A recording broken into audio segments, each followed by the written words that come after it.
Welcome to Ask Cadence, everyone, the Project Management Podcast. My name is Pete Wright, and I am sitting here once again with John Patton. Hello, John. Hello, Pete. Beautiful day today. Beautiful day. Keep them coming. Jay Christensen, how are you? Top of the morning to you, Pete. Top of the morning to you, sir. Lest we break out the accents. We have another terrific and grisly project management problem from the project management course problem cards.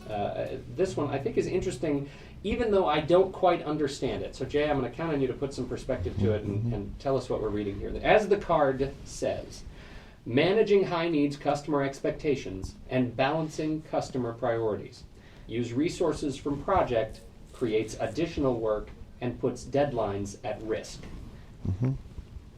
Feels like we've got a couple of sentence fragments in there. What is your understanding of this problem? Yeah, what I think is happening here is that during the implementation phase of the project people are responding to requests from the customers to add to the project scope.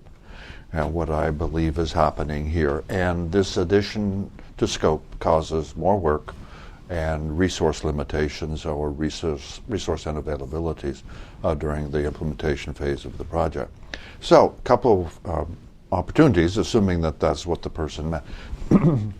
Of course, what we like to do is say that research phase, the third phase, is crucial in understanding what the customer needs are. This is the first opportunity to understand all of the customer needs, and then at that point to have the customer specify which are the most important critical needs that must be met in the first project.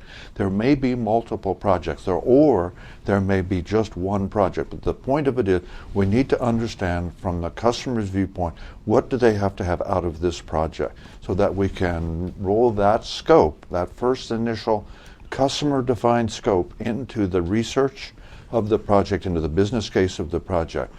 Then determine if the project still is worthy of proceeding on from a business perspective into the planning phase.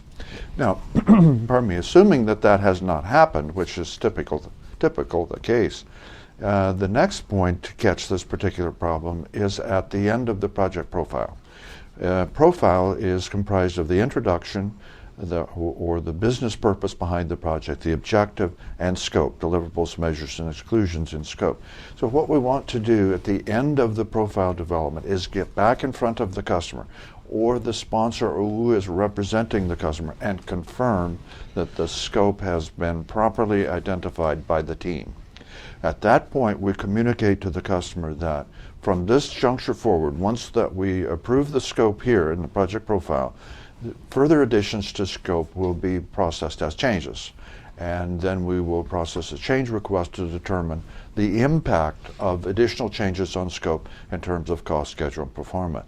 That way we set the expectation with the customer that we have to agree on scope at one point, and then after that juncture, then we can change the scope, but it requires a process to change. So it sounds like that's the gap that we're talking about here, because from the problem, it seems like they're presenting what otherwise might be an unknown. You know, the customer could just as easily say, sure, I agree with the scope right now, we're locked on it.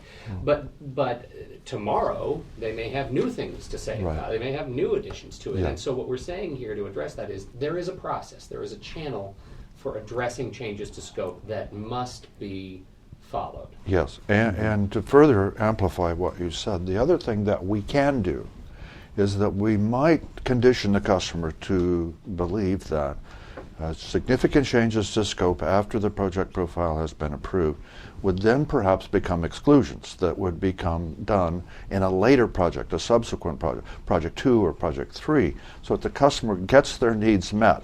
But we need to control scope in this particular project, and that's another method for handling this situation. Pete, let's get into the mindset of a lot of people who are internal customers to the project team, providing business requirements for things that need to change in their own environment.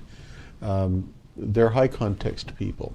In a previous episode, we talked about high context and low context people. High context, making sure the business works, but not knowing exactly how to describe it in detail versus the project mode. Now that we're developing something, we have to have a great deal of detail to do a good job and to build something. So often when a person who's gathering business requirements says anything else, the customer, internal customer, explicitly or implicitly in their head is saying, not that I can think of. And in the customer's mind, that is an open door that when I think of it, I'll add it. And I've been in those shoes myself. Well, now that you've brought me something to look at, it makes me think of other things that are absolutely necessary in this environment. And so we've got to make them aware of the fact that, the cost and schedule of this project are based on the defined performance. As we come up with changes during execution, the plan's been signed off, things are cast, the scope is cast. As we come up with things in implementation that are absolutely necessary, that we may need to go back and get a change request so that we get the resources to do these things which they see are absolutely essential. So there's a path to get change, but it is not as easy as I just thought of something. Well, it strikes me that there has got to be sort of a politic way to approach this with clients who, as you say, don't know yet that what they don't know is coming in their minds the next day. Well, there is. There is a common one called change budget. It's more common in construction than in corporate projects, and that is to add 5 or 10% to the total estimated internal cost of developing something in terms of hours, and to extend the project 1 month beyond the planned end date and say, we're going to give you, customer, control of this hours budget and this time frame, this 1 month additional time frame in the project. As you use this up with changes, we will log each one of them as we do a change request and let you know how much is left. And that is one of those things which puts control in the customer's hands. They do take control, and they're very careful to add just those things which give them maximum value, as opposed to, I was thinking last night, and I thought of something. And this is also referred to as gold plating, when you have uncontrolled change or scope creep on your project. We've dealt with scope creep, a bunch, and I think that's certainly one way. It seems kind of a dangerous way, intuitively, to me to approach this.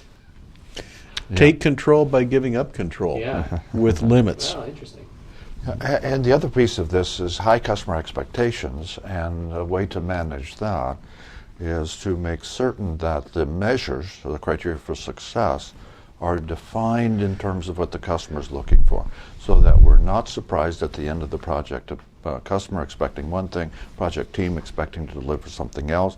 Then we get into a bar fight at the end of the project about project team not meeting customer expectations. But we need to have those customer expectations clarified and documented and agreed to at the end of project profile if possible. Before you start the work. Right. This is a great topic. Are we missing anything for people? Any words of wisdom, or have we covered it? We have a great reminder to document those measures, and then once the profile is signed off, we have a process and a channel to go through to deal with change. On behalf of Jay Christensen and John Patton, my name is Pete Wright. Thank you so much, everybody, for joining us again. And please tune in next week for another episode of Ask Cadence, the Project Management Podcast.